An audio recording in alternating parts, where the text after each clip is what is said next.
open up that Crystal Pepsi and get comfortable. This is Dope Nostalgia.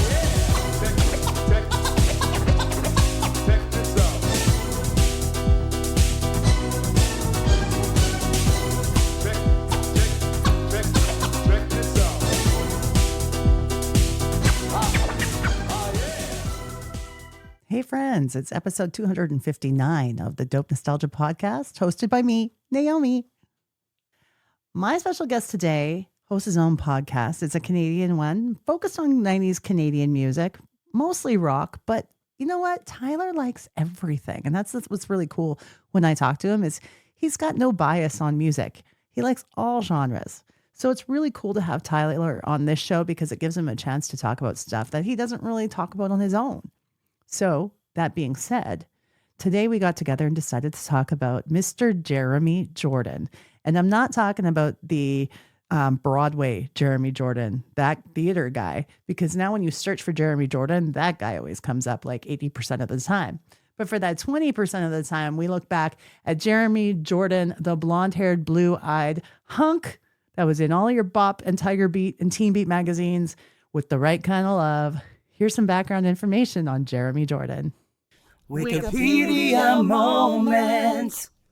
It's the right kind of love, right kind of night, right kind of girl. Ooh.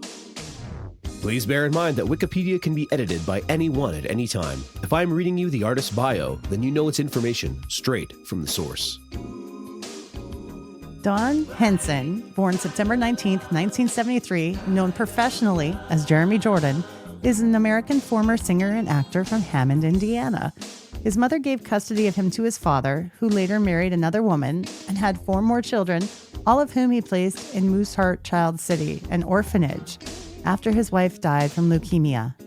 Once they got to the orphanage, he and his brothers and sisters were separated, and every year he spent there, from the 3rd to the 11th grade, he had a different set of house parents, some of them very violent. Jordan wanted to get involved in movies and sign with a talent agency in Chicago, but was forbidden since the orphanage was in Mooseheart, near North Aurora, 40 miles away.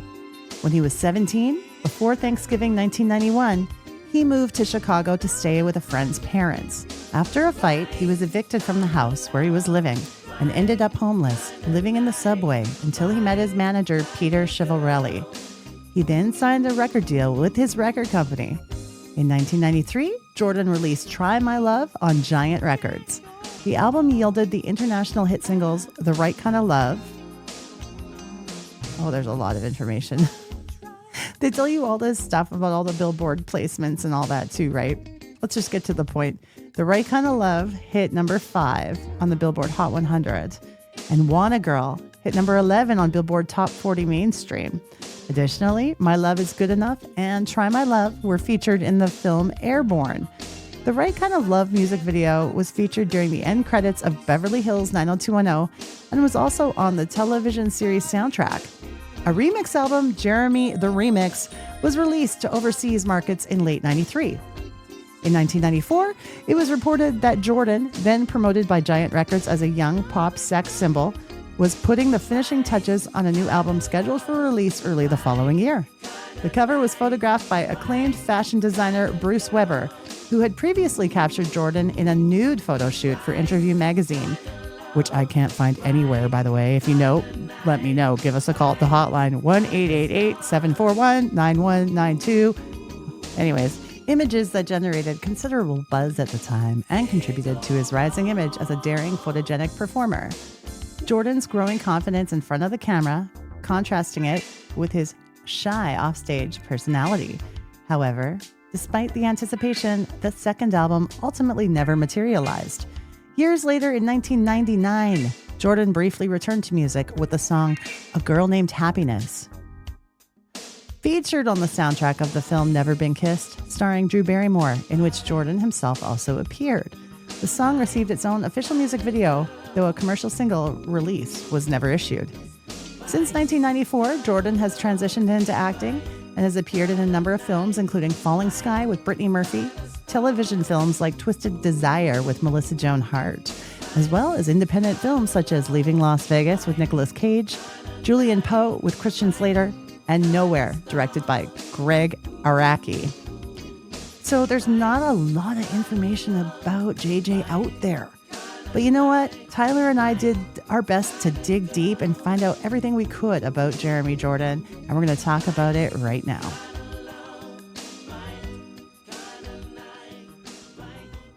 Yeah, that's rolling.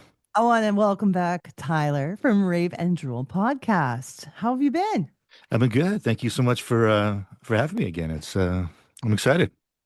Yes, and we had such a good time last time we got together. We did indeed. You're the only person that I think that I know that could share in my love and fandom for the one Joey Lawrence at Solo Records. So I appreciate you giving me the forum to talk about it. I love that you have such a variety of musical tastes and interests because, I mean, Rave and Drool Podcast is primarily like a Canadian rock podcast, is it not?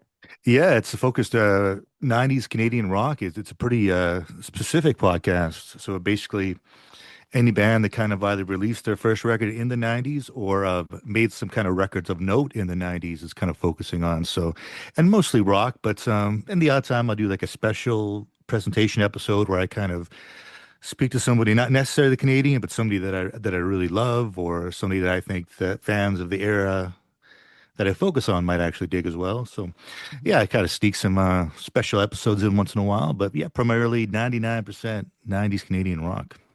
So the cool thing is too, when you do a show like this, it gives you a chance to explore outside of that. Absolutely. What's been happening since you last appeared on our show? What's been going on with Rave and Drool? Just kind of staying the course. I mean, some not as many episodes as I'd like to have out there, but got a few out, and it's just timing wise a lot of times, and just having to be able to kind of nail down some things. But I've been trying. So anybody out there who thinks I haven't been, I have been. Maybe not as hard as I should be, but I still have been trying. And it's released a few episodes, and get that daily social media still going. I have a great girl, great woman in Winnipeg who helps me find content and stuff like that, and helps with the anniversaries and the birthdays and things of that nature. And she, handbills. She digs up from Winnipeg. She's fantastic. Corrine is her name. And so we get the daily social media still going. So even though the podcast is not as frequently as I would like it to be, still 90s every day, or at least 6 out of 7 days a week. So no, it's a beautiful thing.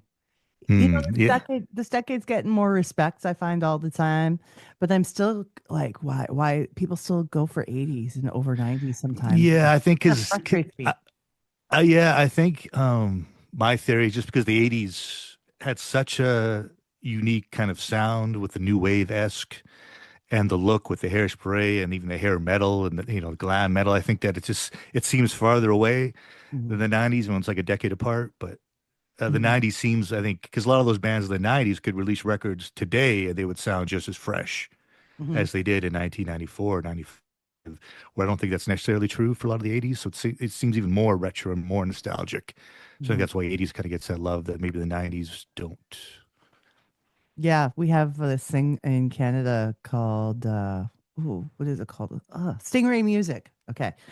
So it's a radio station. We use it in our certain places of work and whatnot as background music. And there is no 90s station. They have 70s and 80s. They skip right over the 90s to now. And I thought, is that right? What a travesty. I hate it. Yeah, no Listen kidding. to us. Stingray Music, up your game. That's right. Because Dope Nostalgia and Rave and Drool Podcast are watching you. And so if you do not smarten up, we're coming for you. That's right. We're gonna own that market share, man. So you better pick it up. Because I see you're doing well too, man. Always dropping episodes, always dropping fun stuff. You got a hotline, which is very exciting. Very 90s, very 80s. Did you ever call a hotline back in the day?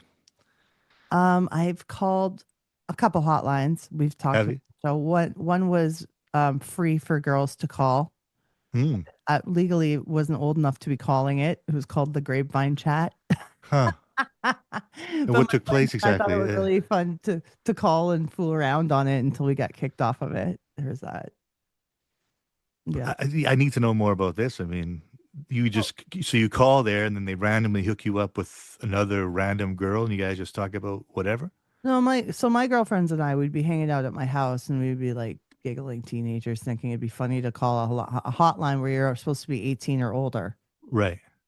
and girls call free, guys have to pay per minute to be on it. Huh. Yeah, we're too young to be on there. Yeah. It sounds a little But yeah, we it never sounds got to the part where we actually talked to a real person. you never got that Messages, far. and we'd be like practicing our adult voices to see how long that we could stay on the system till the voice recognition and realized how young we were and would kick us off. Wow, it was pretty advanced back then. I mean, they busted you. That's interesting. They had some checks and balances in place that I didn't realize they would have had. No, it was so high tech. I bet someone was just listening. Yeah, I wonder. I've Line. always wondered what the two Corys hotline sounded like. Oh, they had a hotline? They had a hotline, the two Corys, Corey Feldman and Corey Haim had a hotline back like probably 87, 88, right after License to Drive and Lost Boys hit. They were all the rage, man. And I was a big Corey Haim fan. And, I never did call it, but I knew it existed. And I was wondering what it would have been like just them recording, like, hey, Corey, how you doing? Like, I don't know what it would have been. Yeah. So, Yeah. No, they were something else, man. Like the other one I called was the New Kids on the Block oh, hotline. did you? Yes. Okay. So you call that, what's say like, take me through a call on a hotline to I the think best of your recollection. I think it was basically a message that each of the guys would leave. They would update them maybe daily, maybe weekly, just telling you what's going on in their lives because there was no social media back then. Right. You didn't know Yeah. what No, was happening Mhm. day to day in the life of a new kid. Yeah. They updated their hotline, and then I would get in serious trouble when the phone bill came. I bet. Supposed to be doing it. Man, I saw that one photo you posted, and one of your Arsenio photo made one of their shows. How cool is that, man? Oh, That must have been so so wicked. amazing. Yeah, Yeah, I'm so happy for you, man. That's deadly. that was a really, really cool experience. We'll be going back to see New Kids in Vegas in February. Is that right? It was worth it. I mean, like it's next level. Pretty cool. It's an incredible show they put on Yeah. there. Awesome. There's like a boy band revival thing going on in Vegas. Mhm. You got the Backstreet Boys at the Sphere. That blew up huge. It's really cool. And So who the new knows? kids, are they in the Sphere also, or are they in a different venue? They are at Dolby Live, which is Okay, in Park MGM. So just across the street from the MGM Grand. cool. And Cool, it's a very great cool. theater too. They just had Motley Crue there. Mariah Carey's doing her Christmas performances there too. So Nice. yeah, Vegas. Vegas is so much more expensive than it was years ago, though. Like a few Is that right? years ago. Plus, as Canadians, it's kind of hard right now to travel to the States without the ridicule of other Canadians. Yes. Just it's a lot of hoops to jump through. I think both, yeah, emotionally and politically to get Yeah. there and back. Yeah, for sure. Which is fair. I understand that, but I also bought these tickets before. all Yeah, I mean, happened. it's your thing, right? I mean, you're gonna fight through some stuff, right? Yeah, and you know what? I just figured after the pandemic, my number one goal with not only doing this podcast but living life was just to go do the things I want to do Mm-hmm. because we were stuck at home for a year and a half. Yeah, Just Yeah. wanted to go and do them, and that's what I'm doing now. nice. Yeah, and you got your people there, man. You've all over the world. They probably have you have your group there, right? Don't you? Like you have a crew. Oh yeah, You go to these gigs with a bunch of ladies. It's from all walks of life, I'm sure, in all parts of the country and countries. yes, It's fun, man. incredible friends. Incredible Yeah. friends have been made, and like I said, that's more important than the show at times. Like just Yeah, exactly. Like Just we to kind of say the new kids are the icing on the cake. Yeah, for sure. And that's a beautiful thing about music and stuff like that, where they can bring people together, and it's not just about that anymore, right? It's about everything surrounding that, and it's an excuse to see your people and stuff like that. So it's super fun. Yeah, but if people are going down to see New Kids live at in Vegas, it's worth it. It's the best show I think they've put on. Is that right? Yeah, That's it's really awesome. great. Yeah, I've So- only seen them. I saw New Kids one time, and that was their first reunion tour in Calgary when Natasha Bedingfield and Lady Gaga opened up. yes, Yeah, so I was at the Calgary gig for that one. and Lady Gaga worked so hard that tour because it was her first album, Yeah. and she would do the New Kids show, then she would go to a club somewhere in the city they were in, Really? and perform again. Wow, I didn't know that. That's very cool. What she did, yeah. Huh. And her Wow. album was just breaking. Just Dance was on the radio. Yeah, yeah. And, that's what she was doing on that tour. That's wild. That's wild. I didn't know that. Very cool. Very cool. Yeah, look at her now. Yeah, superstar of the highest echelon. Now, I'm so happy that you picked the artist we're going to talk about today because I remember him vividly from my teenage years. Don Henson, That's right. aka Jeremy Jordan. Yes, yes, indeed. I'm so happy he was on the list still. I must Yes. say that. 'Cause I mean, like, it just perfectly coincides with the Joey Lawrence first episode. This is the perfect sequel to that conversation, I think. Yeah, because they're kind of in the same wheelhouse, right? Very much so. Yeah. Like, in fact, I was looking at the record release date, and that record might have been like the gateway into the Joey record for me because that might have came out maybe 6 months earlier, I think, because it came out late 92, Try My Love. And I think Joey's is 93. So that might have been the gateway kind of record for me to get into that kind of pop sound, R&B sound that was kind of going on around that time. So that might have been the one to get me into that Joey record. And yeah, I thought in my mind's eye it was reversed. I thought I was Joey first and then JJ or Jeremy, and then, but I think it might have been the opposite. Yeah. Well, yeah, like the thing about him too is like he was really well known for being in the teen magazines and being a pinup poster Mm-hmm. because he was a good-looking, blonde-haired, blue-eyed guy who had a really fit body, Mm-hmm. and the girls went crazy for him. And the boys Right. too. Yeah. I mean, he So, was hella good shape, man. mhm. So because of that, I was into him and his music, but my girlfriends growing up, the ones who called the hotline with me, Yeah. they Hotline Girls. Yeah. love Jeremy Jordan. Yeah, See, man. Jacqueline out there, I'm talking about you. Yeah. Jeremy Dixon was definitely the definition of a pinup idol, man. Great look, tan body, great hair. Had that James Dean kind of vibe to him, man. Yes. Yeah, Yeah. definitely graced the cover of many of a Tiger Beat.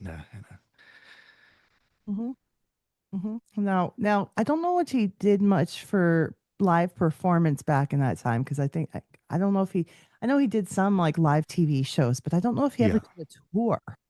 Yeah, see, I was trying to find that out also, and I saw like some sort of compilation that somebody had put out, and there was clips of him playing a lot proper live show, not just like the Mickey Mouse Club or something, but like a proper gig, Mhm. thousands of people. So I'm not sure what that was, or if that was one of his gigs, or if that was some sort of festival, or like they had those ABC things all the time, and they would I don't know, they had the '90s there, they had a bunch of crazy kind of gigs where they'd have like 10 or 15 artists or something like that play like a song or two each. But Yeah. yeah, I was trying to find out that as well, and I could not find any information on that. But the performances that I did see him, like there's one in Japan where he's playing like a record store, and there's the Mickey Mouse Club. And one thing you've got to give it up for Jeremy Jordan is that the vocals are live, man. Oh He yeah. is, yeah, like they were legit live. They had a backing track, but that's, very, very, it was like 10% of the vocal that you're going to hear in the song. But he was giving it, and he sounded really good too, man. And he could dance. He was moving out there a little bit.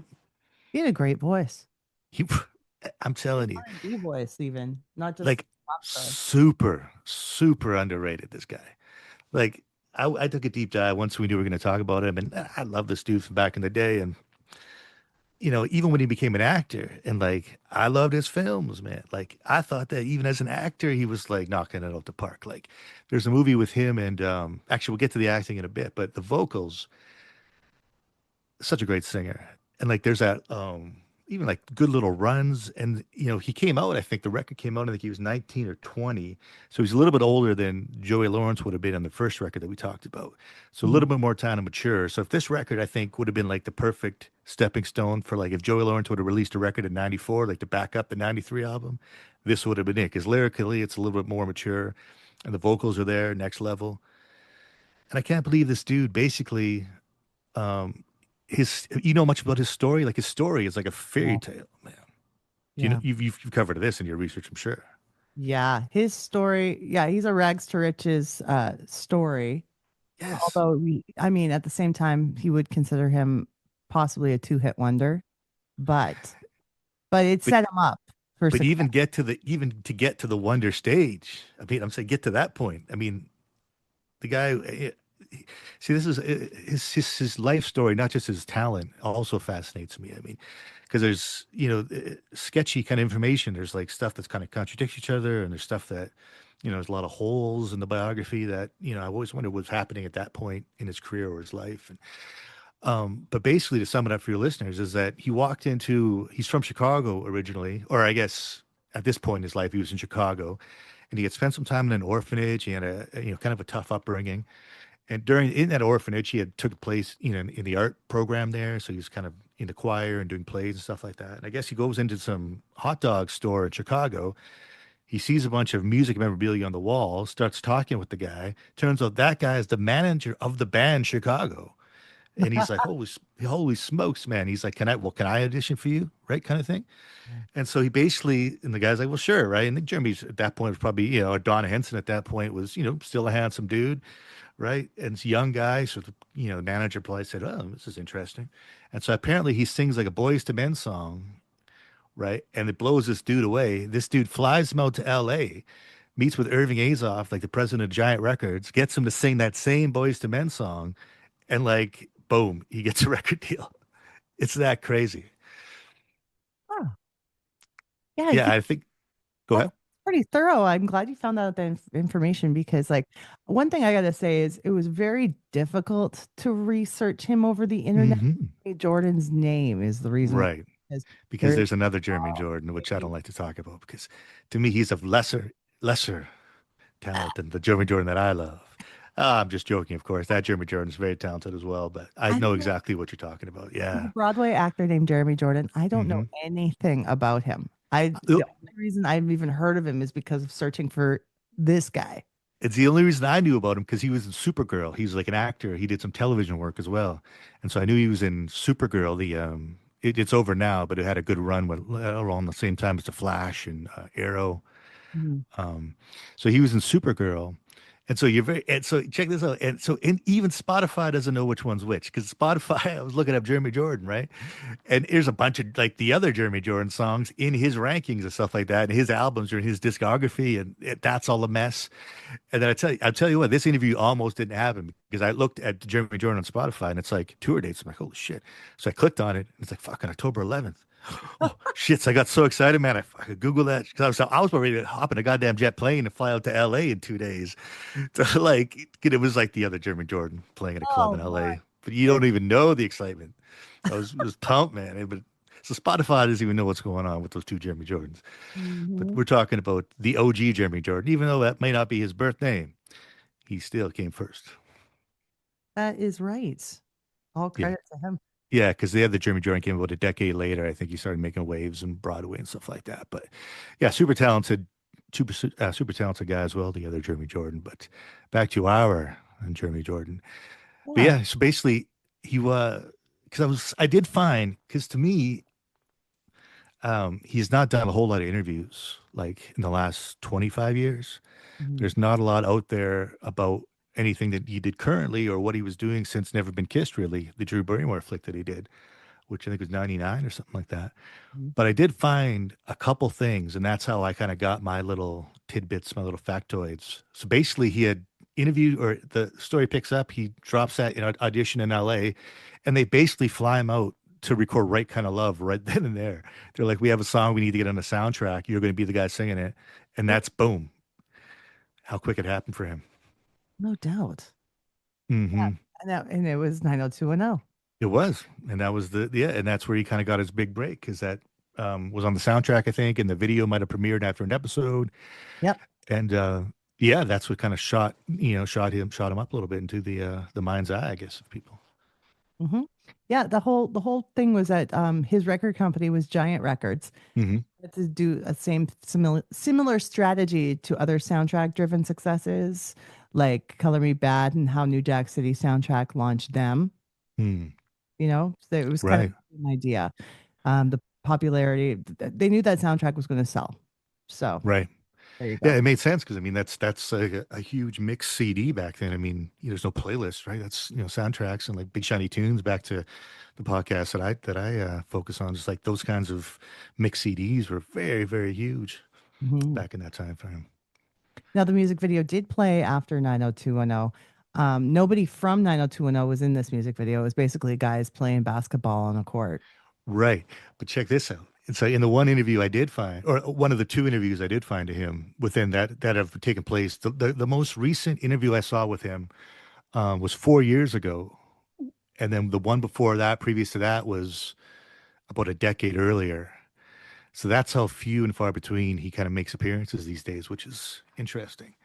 Yeah. Because he on some of these things, he still releases. I mean, up in like 2010, he was still releasing songs and performing occasionally, and the vocals are there. Like the guy can still sing, and the songs are great. There's a song. We'll get to that, I guess, at the wrap up. But the girl in the video, Right Kind of Love, he was telling the story about that. Is that he was so excited because the girl, like the main girl in the video, turned out her boyfriend at the time was Dennis Rodman. Cool. And Jeremy was a huge Chicago Bulls fan, right? So he was just blown away by this girl, the fact that she knew Dennis Rodman and that was her boyfriend, man. So he was so stoked that that was the girl in his video. I hope he 'Cause got he's a to big meet Chicago that. Bulls fan.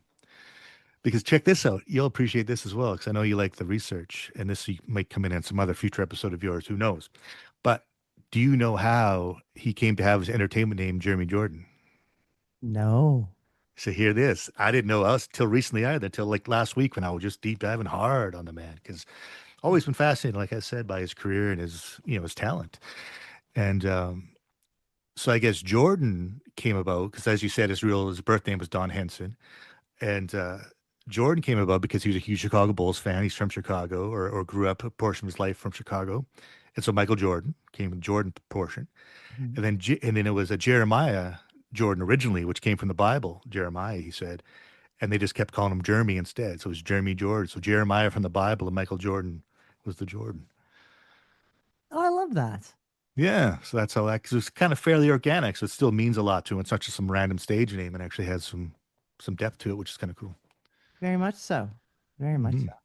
Yeah. So like Giant then planned to release his debut album February 93 following the success of the single because it did so well. And then that album, oh my goodness, it's called Try My Love. Mm-hmm. I think this is the only real like label album he ever released That's it. Yeah, or ever that had is the it. chance to.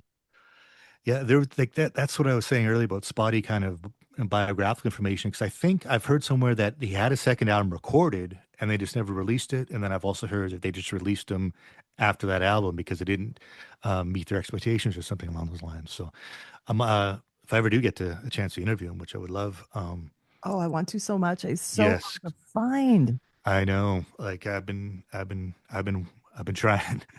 I've been trying because I think that guy deserves more attention than he gets, quite frankly, because I think the talent there, both as an actor and a singer, dancer, is kind of overlooked a little bit from that because it was the one, like you said, the one album, kind of two big songs off it, and then gone. And then he comes back a couple years later as an actor, and to me, he looked completely different. Like he wasn't the Jimmer Jordan that I saw in those pinup magazines, or or the music videos or what have you. Mhm. I mean, he had the, I think it was probably his natural hair color, so he had no more blonde highlights, and he looked maybe a little bit thinner, like he lost some of that muscle mass, and he just kind of, he transformed into an actor's actor. And I'd always, it's funny how memory works. I'd always thought it was him and Reese Witherspoon in a made-for-TV movie, but it turns out it was him and Melissa Joan Hart in a made-for-TV movie called Twisted Desire that came out in '96. And, Oh, and I tell you, it's on YouTube. I just rewatched it. And Daniel Baldwin plays the father in this. I'm telling you, like, the dude is legit. The dude can act. He has that darkness in a way that the James Dean had, that kind of darkness, that kind of mystery in him. nice. And he's super good in this film. And it's basically about Melissa Joan Hart kind of starts dating him and then kind of convinces him to kind of, take out her parents, right? And so it's like, it's a pretty heavy story, but it's on YouTube if anybody wants to check it out, called Twisted Desire. And I think it's 1996. So you might have to enter that keyword as well, or those numbers, but fantastic performance. Yeah, he's kind of mind blowing as an actor. To go back to what you're talking about, the record label and everything. Mhm. What happened with Giant Records is they ended up folding. And with the timing of that, it hurt Jeremy. It hurt a lot of other artists on their roster. Mhm. I know Tara Kemp is one of them because her Mm. and I she was on the show, and we did talk about like what Interesting. happened when Giant Records folded. So yeah, it really was rough on so many people, and that's why he didn't get that second debut album out the way it was intended to be. Yeah, it's fascinating. So, yeah, I shouldn't say like second, the sophomore, not the debut. right. Yeah, I just want to know how far along. Like, I'm just curious if that album exists somewhere in whoever the Giants vaults, whoever took over. Like, I just don't know if it exists or if it ever how far along in the process I he know. got and what his vision for that second record would have been. As because his first record, I don't know if you know this, but Al B. Sure wrote a couple of songs in that first album. Yes, he did. A track called "Do It to the Music," which is a pretty risque tune. If you so he was like kind of known as like a teeny bopper, but the lyrically on that track, he's talking about like some Oh, risque stuff, I, girl. you know what? I didn't remember all these lyrics until I looked them up again. I went, "Holy crap!" Okay, Yes. so I was kind of doing like a few tracks here I wanted to talk about off the album "Try My Love," um, that being one of them. But I'm going to start with "My Name Is JJ." Hmm. Yes, and I put some lyrics here because I thought like some of the words, people can get a J, then you add an E, like my heart got an R, like Jeremy. Spelled Yeah. out his whole entire Now, name. now, give some little bit of context for the people. That's not like early in the record. That's a deep, deep. That's like track 12 or 13 or something. I mean, that's Yeah. that's buried pretty deep on the CD. So I don't know if that was just an afterthought or what, but I continue. I just want to give some context to the listener that this is not what he was kind of put out there early in the album. No, Yeah, no. yeah, yeah, yeah. Um, so one of the verses says, "All the girls grab a guy, their bones hanging real low. Yes. Grab a black or a white one. It don't matter how they let you low." What? What? I mean, that's right up with a smell like a zoo from Joey's raps in that first. I mean, that's of the same wheelhouse, definitely. I Oh, think that early oh. '90s kind of rap. But then we were talking about "Do It to the Music," the I'll Be Sure tune. Yeah, and you got some lyrics in there. You got some Oh, picked out because need there's to some share, stuff in yeah, there. need to share this with our listeners too. This is this is not even this is a rated mature episode. Okay. Definitely. Let's watch us making love from the mirror up above. Girl, Mhm. really feeling good. And if I missed, I think you should. What first of all, what did he miss? Um, Girl, you know the half. I want to watch you take a bath. Mm-hmm. You know, now you really feeling good. You know, you make me float the wood. Float the wood, Yeah. which is a phrase I've never heard, which is genius. But I mean, that's if that's Al B. Sure just dropping lyrics. But I mean, we're kind of laughing at it now. But I mean, it's sung completely earnestly, and you believe the dude, man. It sounds like as good as any Bobby Brown track that would have been released around that time period and stuff like that. I mean, the song and the musicality of that song is still good. It's still tip top. The harmonies are good. The melodies are good. The lead vocal's good. Yeah. It's still like this, it's as R&B as any kind of those, like an Aaron Hall. You remember Aaron Hall? Yep. He had like a song on the Juice soundtrack called Don't Be Afraid. And like that reminds you like an Aaron Hall song where just like that, Keith Sweat, just Mark Morris and just sexual and genuine and, that kind of vibe, right? D'Angelo, rest in peace. That kind of vibe, right? Where it's, just super sexual, man. And he was pulling it off. I mean, I believe the dude. And it was that new. I love the album. I actually think it's aged quite well. If you like New Jack Swing, Hmm. it's a good representation, I think, of that genre. Try Um, My Love. yeah, Yes, definitely. I mean, outside the singles, because I'm not much of a ballad guy. I mean, like the third single's "Try My Love," the name of the record. The vocals tip top. The music video.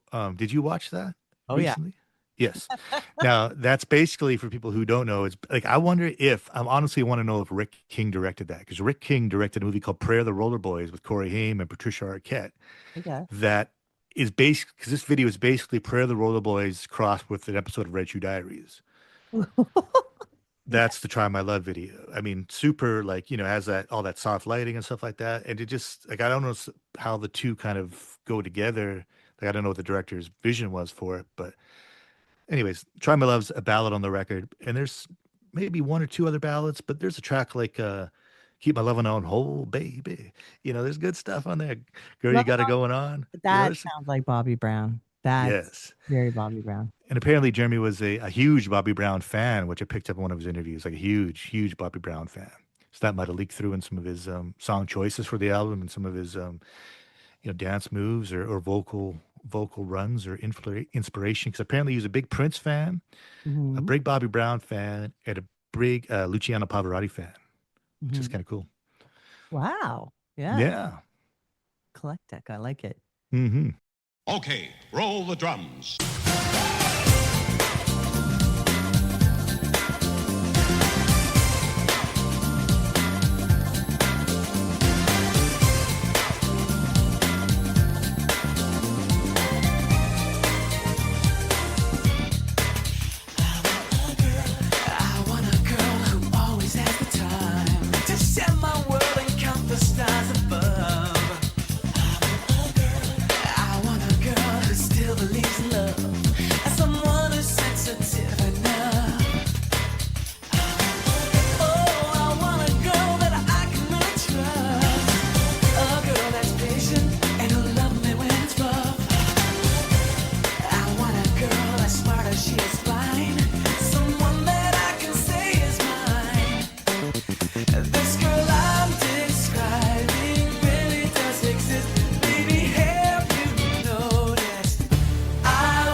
After these messages, we'll be right back.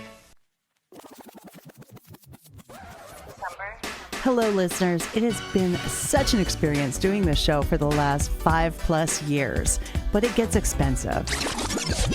If you didn't know, there's a lot of costs that go into making a podcast.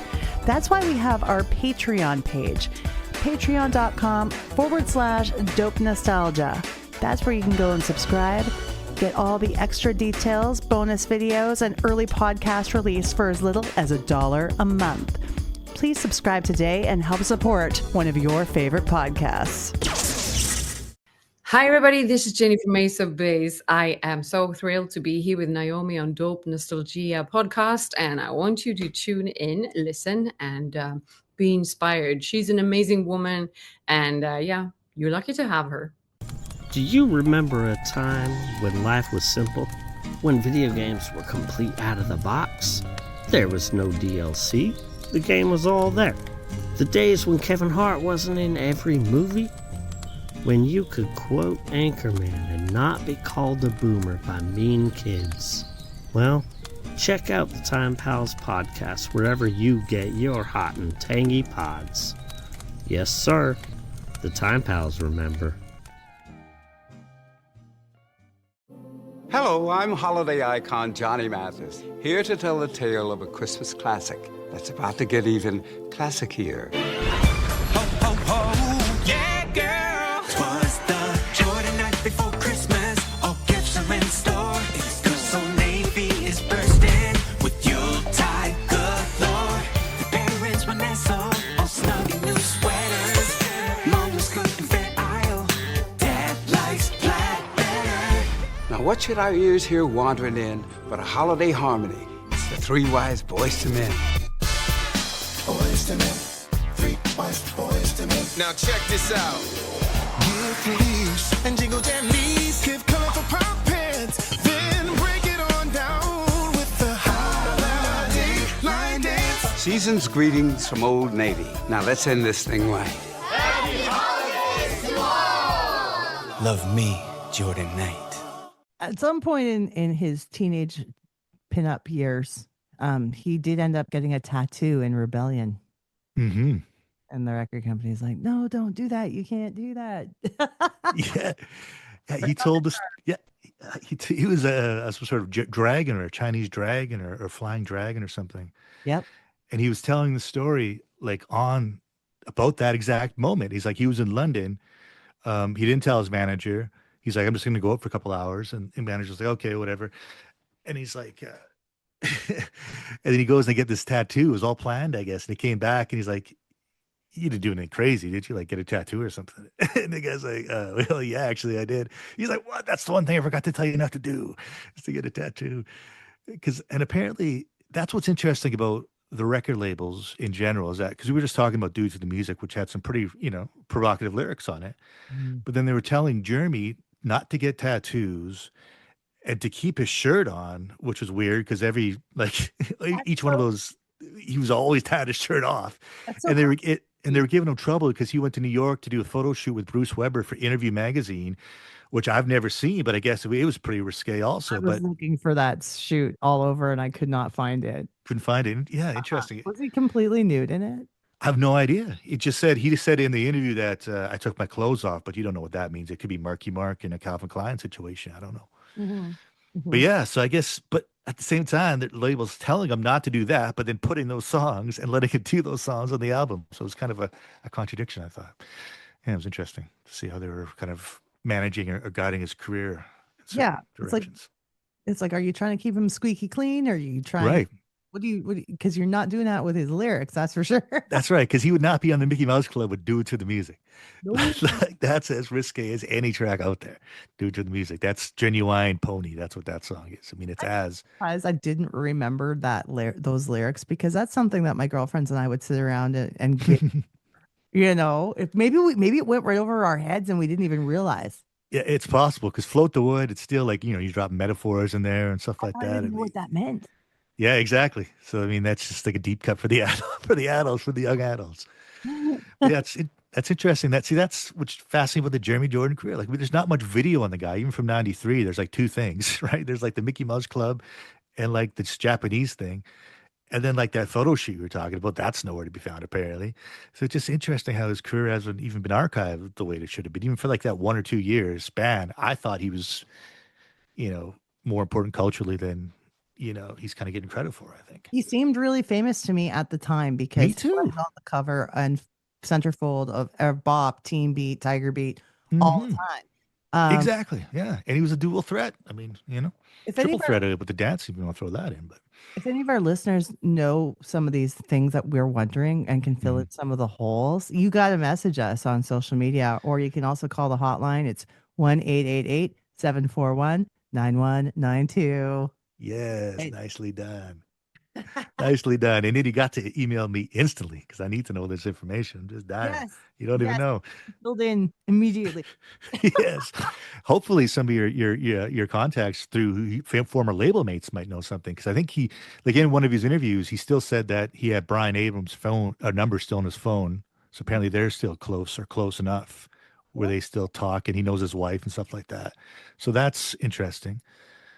And then he mentioned somehow he's friends with James Franco because James Franco's first movie was Never Been Kissed, apparently. Aha, that's true. Yeah, and which is interesting because there's a just to speak on Jeremy Jordan's acting ability. There's a film James Franco did that not a lot of people saw called Sunny, which was directed by Nicolas Cage. I think it's Nicolas Cage's only directorial effort, and it's James Franco, Minu Suvari, and it's such a good film, and it's such like. If James Dean was acting in 2000, like that's the film he would have made kind of thing, right? And that's, to me, that's the film. I mean, I could easily swap out James Franco for Jeremy Jordan because he could have tackled that kind of role, I think, effortlessly and really done a lot with it the same way James Franco did. So he has that kind of rebellious kind of teen idol thing that James Dean had. The underlying darkness. Yeah, like just something going on there more than like, you want to date so that you can rescue him. Yeah, I guess. Yeah, one of those guys you want to fix or something, those bad boys or something like that. But yeah, so it's just like, it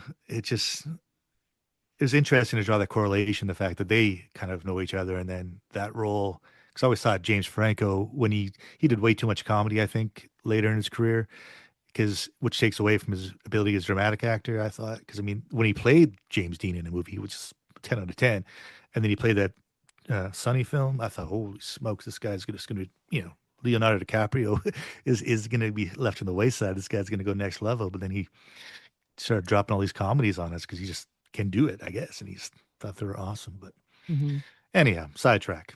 You can edit that out. Oh, but speaking of Never Been Kissed, there was a music video that Jeremy did for it. He did a song called Never Been Kissed. Mm-hmm. And it's funny because that's the first time I'd seen him in so long. I thought his face looked very different. It's like you had mentioned earlier, he had lost some of the muscle mass. He resembled the actor Jonathan Jackson, very much so in that. Interesting. Which Mhm. Jonathan Jackson? Is that from Baywatch? No, Jonathan Jackson was on Was General that Pacey? Hospital as Lucky Spencer, and Oh, then okay. he ended up being on the TV show Nashville. Oh, okay. I'm not familiar with Jonathan Jackson. I know Yeah. Joshua Jackson.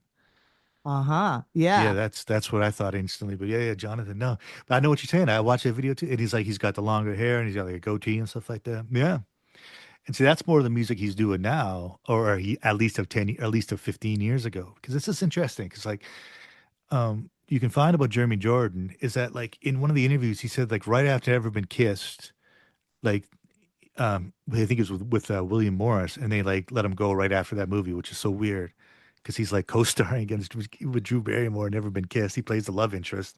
He's Mhm. great in the movie, and he's like probably 27. He's playing like a 17-year-old. He pulls it off, and they let him go like right after that. And I think that might have been the last movie that he ever made. Because I think stuff came out after, but it's hard because of DVD releases. You don't know when it was actually filmed and stuff like that. But fast forward 10 years later, and he was in 2010 he started releasing some music online on YouTube. It's not available on Spotify, anything like that. Mhm. But he got together with, I think it might have been the gentleman who directed the Never Been Kissed video or something like that. Mhm. But there's a track called Forgotten People, Yeah. which are you familiar with this song? Yes. Yes. How good is that song? And how good is the vocal in it, man? So good. Yeah. He's got a more mature vocal going on. It's so Mm-hmm. solid. It's definitely different stylistically from his pop days. Mm-hmm. More along the lines of that Never Been Kissed song, which is why I kind of brought it up. Like Yeah. that soundtrack track you were talking, more of that kind of singer-songwriter isk kind of thing. There's no beats, nothing like that. It's no R&B Mm. music, nothing like that. But so good. There was like you said, new music, 2013. He did release a solo album, and I believe it was independently, and it was called Where Do We Go From Here?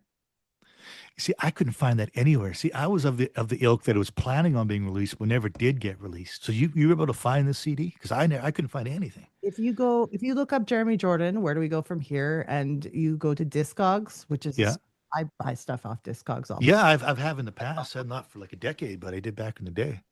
There's an album listing, and it has an album like album cover image. Oh, does it? Says it was released in 2013, soft rock acoustic. There is 14 tracks on the album, including The Right Kind of Love. So I'm assuming he does a newer version, update. He does, and it's fantastic. By the way, it's just basically an acoustic version. It's so good. I mean, it just reimagined into that style, and it works perfectly. It changes up the melody of the chorus too, so it's a little more Hmm. contemporary for what he's doing now. But Forgotten People is track 2 on that album. Interesting, yeah. And where do we go from here? The title track. I've heard that one. I've heard about 6 songs like through various clips and stuff like that that are on YouTube. And yeah, where do we go from here? Another fantastic song. Yeah, interesting. I'm buying that instantly as soon as we end this interview. There's probably like 2 copies on there for like $1,000 each or something. No items available in the marketplace currently. What? Three people have it. 3 people have it. 27 people want it. Now make that 28 and 29 with us. Yes, exactly. Yeah, 28 Jeremy, and if you're 29. listening, hook us up. Hook us up. Like, I'm telling you, man, we are it. Like, we're president of the fan club here. You're talking about we are it, man. Yes. Got you, man. We're gonna promote the shit out of you. Just I'm telling you, man, we will just run everything. We'll run the social media. You don't even have to do anything. We'll just do it. Just authorize everything. We will do it for you. No charge. At least I will charge you nothing. I will just do it for pure passion because I think you deserve way more flowers than you're getting, sir. Yeah, Just vocally. Yeah. I mean, just, as an actor, the guy should be on Broadway or something. If he doesn't want to do films or if he doesn't want to do concerts, I mean, the guy is a dual threat. He could bring the drama, he could bring the vocals. I don't know. I don't know what's going on. There's Or maybe he doesn't want to do it, which it could be interesting. maybe he's over it. Maybe He he's could be got- over it. He could have maybe through 2010, but in 20, that interview I referenced early in the interview, 4 years ago, he was still writing music with another guy named Don Ross, Yes. which I don't think was ever released, but he was, as of 4 years ago, he was still interested enough in creating art, that he was still working with people. So hopefully none of that's went away. He just needs, a team behind him or something like that, because it's hard to do it on your own and stuff like that. Or, it's hard to be, or one guy helping you or something like that. It's kind of tough, but Yeah, he did a bit of an EPK. There's a YouTube channel called Sharp Cut where they yes. have a lot of more recent Jeremy Jordan. Yeah, that's where I found a lot of the stuff. I believe Gary Robinson is the gentleman's name. And I think he wrote a lot of the songs with Jeremy, which is kind of cool. I don't know I don't know which part of each song they kind of write, but I think they kind of co-write a lot of that new material and stuff like that. But yeah, there's a lot for people out there looking. That's about the most recent stuff you're going to find is, sharp cuts on YouTube. And there's like some, like you said, EPK, a little kind of little rundown of his, I guess, career up until that point, and then some, live clips. And he played the Whiskey a Go-Go, which is kind of cool, and in Sunset Strip. Yeah. Yeah. And you mentioned earlier, he's hard to find. I have tried to get some kind of a contact information for him and haven't been successful. I've looked several times. He's one of those guys that I really want to chat with, but it's hard to get a hold of him. Now I have a new friend. His name is Jarrell Mason. Oh, do you know Jarrell? Did you see that interview? Yes, this is where Beyond the album cover. Yes, I reached out to him too. I'm like, man, thank you for having this interview. Yes, I was thinking of you instantly because that dude knows his stuff. I am so impressed with Jarrell and his knowledge. Amazing. He knows everything. He's a good interviewer. I really like the guy. So I just started talking with him recently. And he hosts a show on YouTube called Beyond the Album Cover. Mm-hmm. I believe he has Spotify and all that too. I didn't. That's where I found like that interview that I've been referencing through the past 4 years. I'm sorry, I'm needing plug up, but yeah, Beyond the Album Cover on YouTube. Jeremy Jordan. It's because you said earlier it's tough to find. You can't just search Jeremy Jordan because the other guy's stuff all comes up. But if you search Jeremy Jordan Beyond the Album Cover, Jarrell's interview will come up. Yeah. So somehow, some way, Jarrell got an interview with Jeremy Jordan in 2021, the most recent one I've seen anywhere. Yes. It's fascinating. Totally fascinating. Yeah. I mean, and Jeremy looks like he's doing okay. I mean, he's got, he looks good. The video wasn't too close or anything like that, but he looked like he was, great shape. He looked like a nice place. I mean, he did a little vocal run in the interview, which he sounded great still. Yeah. Yeah. So excited because, and I emailed too. I'm like, man, how, I'll just congratulate him first of all on the interview and just, because, it's an hour-long piece or something like that, which is pretty cool. And, because that's where I learned a lot of the information that I didn't know. So Jeremy seemed very impressed with Jarrell's knowledge too. Yeah, he was trying to test him too. Did you see that? He's like, Jarrell, what about this? Jarrell. And Jarrell's like, yeah, I know that. And he's like, what? It was so cool to kind of see that side of Jeremy Jordan as well. Just kind of a fan of music and a fan of just being a dude or whatever. It's kind of cool. This made me die laughing. Somewhere in the middle of the interview, Jeremy gets up, takes the phone with him. Yeah. Walking down the hallway. Puts the phone down. I'm like, is he peeing right now? I think he went to the washroom. Had the phone still going, but it's just showing his face. Well, I think he's standing over the toilet. Interesting. So I remember the walk down the hallway, but I didn't know what he was doing. So that's interesting. I heard the toilet flush. I never heard that. No, I didn't. I just had. I'm wrong, Jarrell. Tell me I'm wrong. Yeah, Jarrell. That's your. Yeah, he's got the insight. I thought that's fucking cool. Jeremy Jordan, man, and he's rocking a cool black leather jacket. He's got like the one glove on. He's looking good, man. The guy is ready he's primed. He's ready to get back out there. Like I'm saying, like that's what I just don't understand. Like if that album exists in 2013, which I didn't think it did, like I thought it was going to be released, and then for whatever reason it didn't, because you can't find the thing anywhere. Like even like you can hear like 2 or 3 studio cuts on like that Sharp Cuts channel, but not the whole album. And you can't find any of those songs like streaming services, which is just interesting because if, it would be completely independent release. So he would own all that music. So it'd be no hoops to jump through legally. So just understand. Yeah. Mm-hmm. Because there's some really good songs on there, and it really shows a different side, to the talent of the dude, because the guy, like we were talking about the whole hour, he was super talented. Yeah, no, it's pretty amazing. I was hoping to find more of the actual interviews with him from the old teen magazines, where they had to like fill out like questions and stuff. Yeah. Didn't find any, but I found 3 pages on Pinterest that was like little tiny interviews explaining what Jeremy was up to, and the typical like trying to make girls fall in love with this boy type of interviews. Yeah, in that Jarrell interview, he referenced those because Jarrell asked him about those teen magazines. And he's like, I always remember, for some reason, I always remember they always want to know what kind of cookie I liked. He's like, for the record, I like oatmeal raisin, and I still do. Yes, it's very cool. Yeah, so Jeremy remembered those kind of those little things that they used to get the artists to do, which is kind of fun. Because I've always been fascinated about the life of like, especially around that time, the late '80s to like the early '90s, like those teen magazines. You know, even like the people who didn't, you know, people from like Life Goes On, or you know, remember the TV show Life Goes On with Corky? There's a guy named Tyler in that show, I think, and he was like all over those teen magazines, and a band called like The Party. They had like, you know, the one dude had like bright red hair, orange hair, or something like super curly. I was just fascinated, like how the machinations of how all those things work, because there seemed to be endless amounts of photo shoots with these people. You know, like always a new outfits and new locations, and Yeah. yeah, I was just and how they put those things together. I've always been fascinated by that because you know I've interviewed a lot of people, blessed to, but never like one of those kinds of people. You know, who had that kind of different. They'll have you know a lot of musicians and stuff like that, but never like you know one of those teen, you know, American teen heartthrob kind of Yeah. folks. Yeah, It's interesting. fun. It's fun because Super you fun. learn a lot about like when they were doing them questionnaires. A lot of times they were just filling in stuff that wasn't even true. Yes, I can imagine. Yeah, just having You complete know? fun with it. One person that I talked to who was a teen heartthrob and was in all the magazines, especially in the UK where he's from, was Chesney Hawkes. Okay. Yeah. Yeah. Do you remember I am the one and only? That song? I don't, but I may compliment you on your vocal, man. I didn't know. Look at you dropping lines. That was good. It sounded like a singer. Thank I don't know. you. Maybe you are a singer. I don't know anything. Yeah, that was Yeah, awesome. I'm a singer. But yeah, like he Yeah, that was really good. really cool on the show too because he talked about what it was like to do those magazines and it was really Oh, yeah. What did he have to say? Oh, I'll listen to the episode. I'll listen, rehash that. he did. It was actually really early. It was the first year of the podcast. So it was Yeah, nice. way back, folks. You scroll back, you'll find it.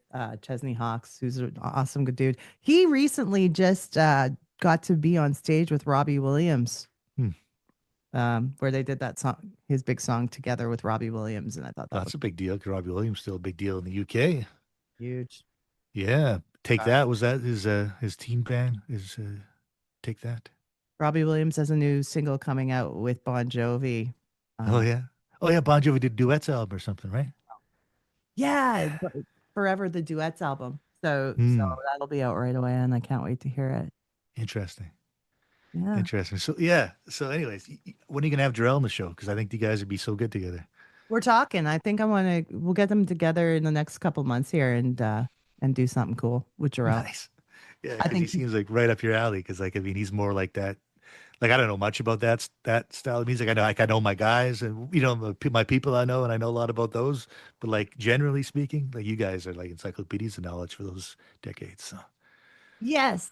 That's why we love doing this. We love this content because it really I was obsessed with it as a kid. So that hasn't changed. yeah, and that's the thing too. Like, I was like, and like, what I love about you also is like, there's no shame in our game, as the kids say, right? Like, love who you love, and don't be afraid to say, like, man, like, I almost went to Edmonton actually this weekend to see Acid Bath.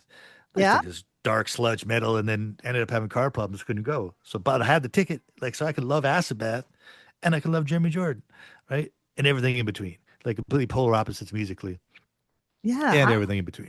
I respect people who love different genres unabashedly because there's something for everybody. Why not? Mm-hmm. And Yep. to judge other genres is pretty weak, in my opinion. To judge Yeah. people for what they like, if they're not hurting anybody, let people like what they like. There's not a lot of fun, happiness stuff going on in the world right now. So let them have their thing. It's fun. Yes, but one thing that will make you happy is Jeremy Jordan's "Try My Love" album from 1993, because that album will put a smile on your face. I will guarantee it. Yeah, he's gonna float your wood. Yeah, well, I don't know about necessarily my wood, but maybe metaphorically speaking. Yeah, the girl wood and the boy wood out there. It's gonna yeah, exactly. Float the wood, man. Like, I've never heard that phrase in any other context. Have you? Like, I mean, you know, wood, of course, you know, get a woody, whatever, but like float the wood is the interesting turn of phrase when you're floating the wood. not just having the wood, but also float the wood. That's what I found. With that, I also gravitate towards that lyric too. I'm like, no, he didn't just say that. Let me rewind that shit. That's why it went over my head. Yes. Look at a song like "Give It to You" by Jordan Knight. Do you know that song? Yeah. Yeah. To me, it's a good song, but his vocals are buried too deep in the mix, man. The music overpowers the vocal in that track. But I know the song. It's a good song. It's kind of that carnival opener intro, right? Yeah. Yeah. Jimmy Jam and Terry Lewis and Robin Thicke wrote the track. Oh, is that right? Yeah. Yeah. So yeah. So what was the reference you were gonna? There's the line. This is one of those songs that like teenagers who were listening to Backstreet Boys and NSYNC at the time were listening to this Jordan Knight track and they had no idea how sexual it was. Like the line like, but I will keep you wet. Ah, like, interesting. Kids are like, oh, is it gonna rain?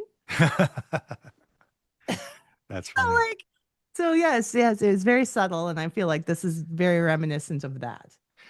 Speaking of Jordan Knight, and this ties back into the Jeremy Jordan conversation, because you of course will know this, and the album is not on Spotify, which I am not happy about because I have the CD. Because I saw Jordan Knight on that tour when he was doing the clubs. So just before New Kids got back together, he did that EP, I think, called The Fix.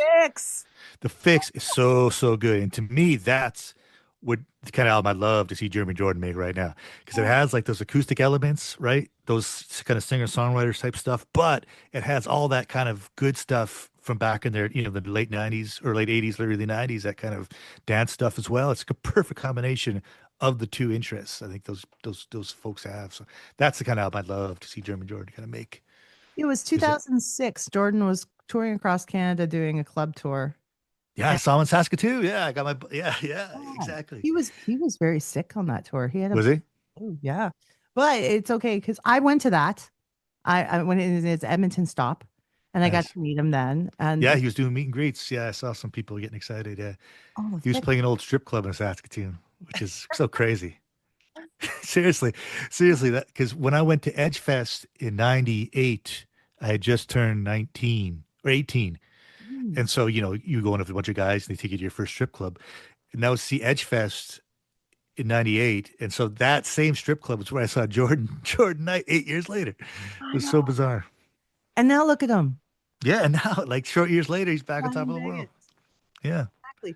But it's like, The Fix is a completely underrated, EP. So good. Fantastic. And it's impossible to find. Impossible to find. All of the tracks. But you have the album? Yeah, I have the CD. Oh, I've been looking for that, dude. You're so lucky. That's great. I'm so happy for you. I'll tell you what, if you could track down the Jeremy Jordan album, it's a straight trade. I mean, deal. So that'll give you some motivation to track down where do we go from here. Because at this point, I didn't even know it existed physically until you just dropped that knowledge on me in this conversation. So I'm so excited by that fact. So if you find that, it's a straight trade, man. Straight trade. Cool. Yeah, that Fix album is so good. I don't know why that dude does not have it on his Spotify. Copy of The Fix, man. Yeah, doesn't he really? Yeah, probably not. That album is so good. I still remember the album cover. It's like this picture of his face and like it's red writing called The Fix. And I think it's like 6 tracks or something, but all of them are just bangers, man. So good. It's really like sexual album too. Yeah. Really dirty. He's got Slick Rick on the album. Yeah, Slick Rick. That's right. Yeah, that's right. Slick Rick and, who was the other guy? Dougie Fresh. Yes, that's such a good song too. Oh, man, you're making me want to dig this album out. I'm digging this album out this weekend. I'm gonna try to find that thing. I'm also disappointed that it's not on Spotify because there's actually a lot of New Kids fans who are hardcore who haven't heard it. Really? Yeah, but I got the MP3s, y'all. Do you? Yeah. See, I don't even. Yes, there you go. So you still have it. At least you have the music, which is a step above some of the other folks out there.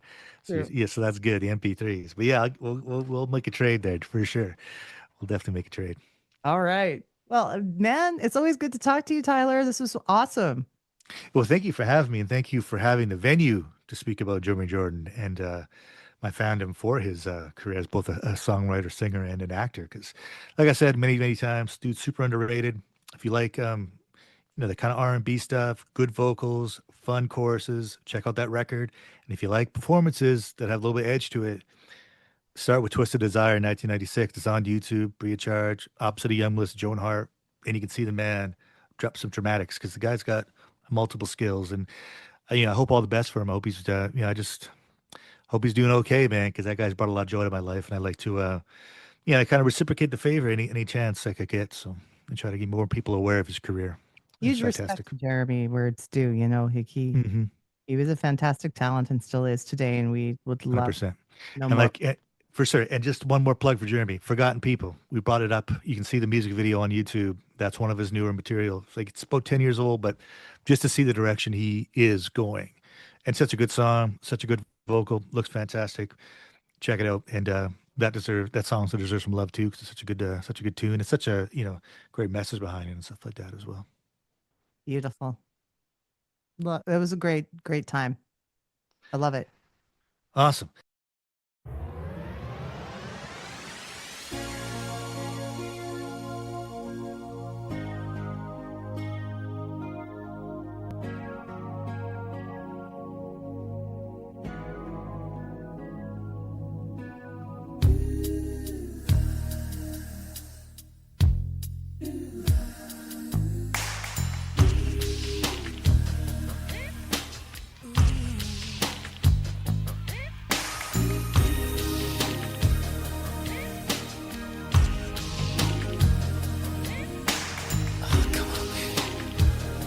Just try my love. Oh, baby, I know that you've been down many times before, and it seems like you're headed for one more. No, I'm not trying to run a line on you, babe. So give me the chance to prove it. All you have to do is try my love, baby. Yeah. Try my love. Try my love, baby.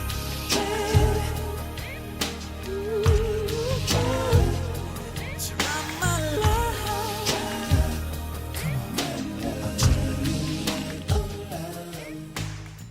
You can follow Dope Nostalgia on Instagram at dope_nostalgia and YouTube at Dope Nostalgia Podcast. Call and leave a message on our voicemail toll free. The number's 1-888-741-9192. This podcast is licensed by SOCAN because we believe that artists should be paid for their work. Hey friends. I kind of miss getting those messages on my answering machine like we used to back in the day.